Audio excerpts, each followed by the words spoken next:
Oscar Bevis, IFL TV, proudly sponsored by Everlast here in London today at Rathbone Boxing Gym, joined by Mr. Daley Perales. How are you, mate? I'm fine, doing well, thank you very much. Good.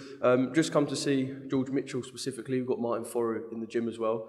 But I just want to talk quickly about the gym because I think I came here about 2 years ago when Devin Haney came to town. But this is it's lovely, isn't it? It's gorgeous. It's modern, but it's still got that sort of boxing, old schoolish sort of feel, Yeah, it's an amazing gym. It's like a family, Rathbone Boxing Club, you know. And this is my base. It's where all my pro fighters train.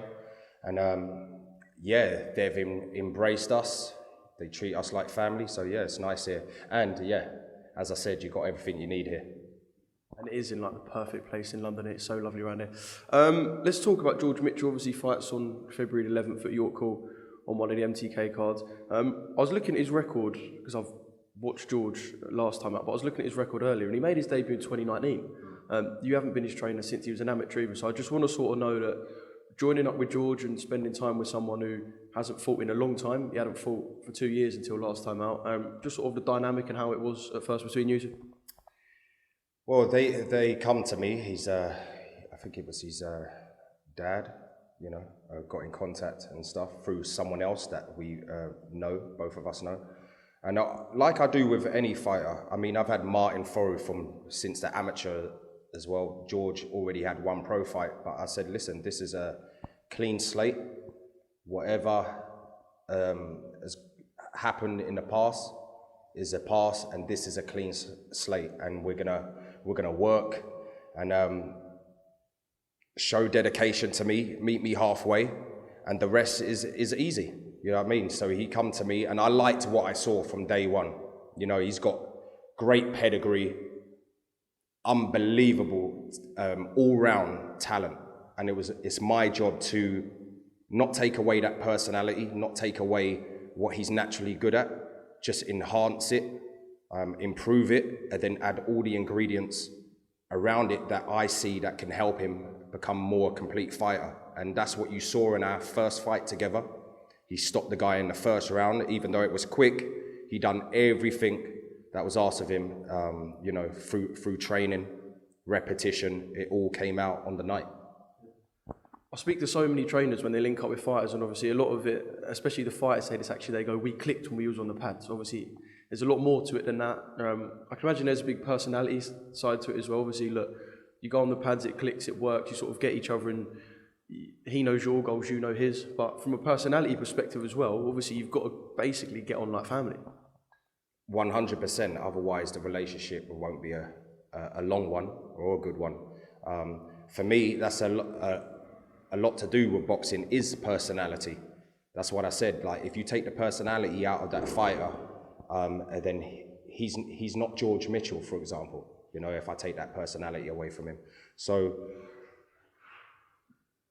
keep that personality.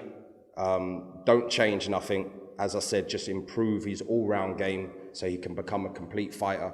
And then also as a coach, it's your job. I'm not the type of coach just strictly boxing. I like to have a laugh with them, and I like to advise them outside of the ring as well, because a lot of these fighters are young and they need guidance, and not just to be left to their own devices. They need guidance. I've got kids, so I understand all this side of so they need guidance. Even when it comes to financial stuff, I always tell them, listen, boxing is a short career. When it comes time to making the money, don't just go spending it all thinking you're a millionaire. Invest the money so you got something after boxing. Yeah, for people who don't know, obviously you've got history in boxing. You were a pro, you had a short pro career, but you had quite an extensive amateur career, am I right as well? So this is coming from a person who isn't just sort of like a faceless trainer. You've been in between the ropes and you know sort of what it's about, especially the boys who are coming through the amateurs, you know sort of the ins and outs. Yeah, well, you know, I've been in boxing all my life because my older brothers were boxers. OJ Abrahams, who was a veteran in the world of boxing.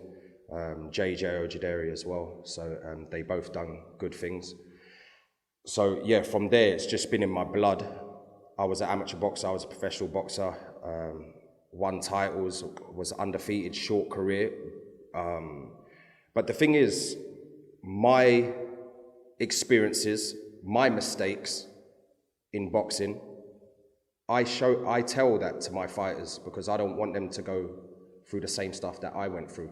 So that's what I'm saying about the guidance and the advice and showing them, look, this is what happened to me, this is where I was, and you're gonna be 20 times better than what I was. And for me, because I couldn't continue my pro career because I had an injury, I said to myself, I'm gonna keep the same energy, the same dedication, the same motivation of wanting to be the best. Every fighter steps in the ring, their first goal when they first start out is wanting to be the best. They want to be a world champion.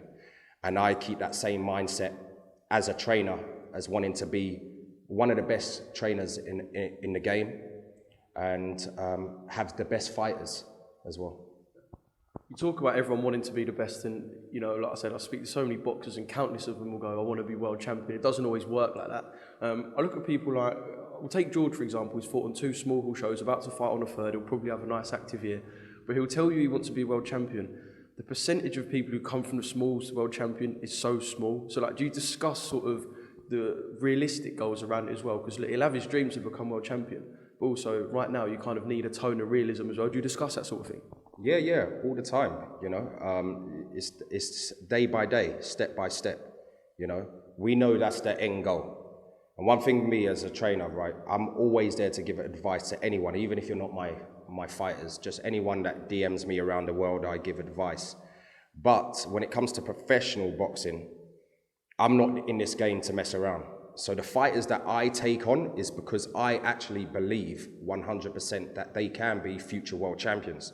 So then it's just about what we do from now to get there. The hard work, the dedication, the discipline, you know, the getting out of your bed when you don't want to.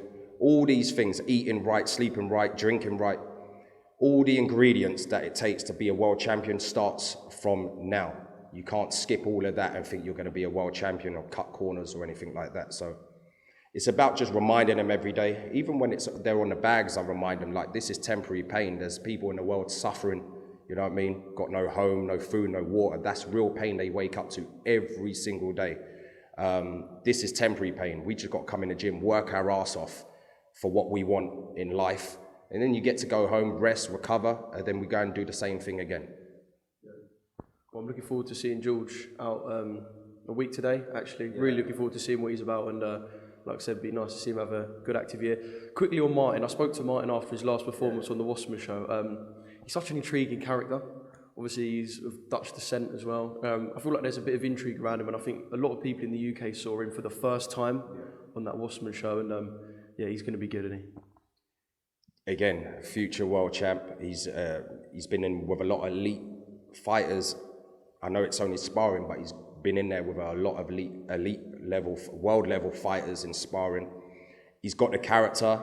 He knows how to entertain. You can see with his ring walks and stuff. He's a ladies' man as well, is what I've heard. Was he Love Island Holland or something? Was he? Well, that's the side that I always try and calm him down with, you know, because you know what that can do to a career if you go off track. But Martin is special. As I said, I've been training him since he was towards the end of his amateur career when he was in the ABAs and stuff.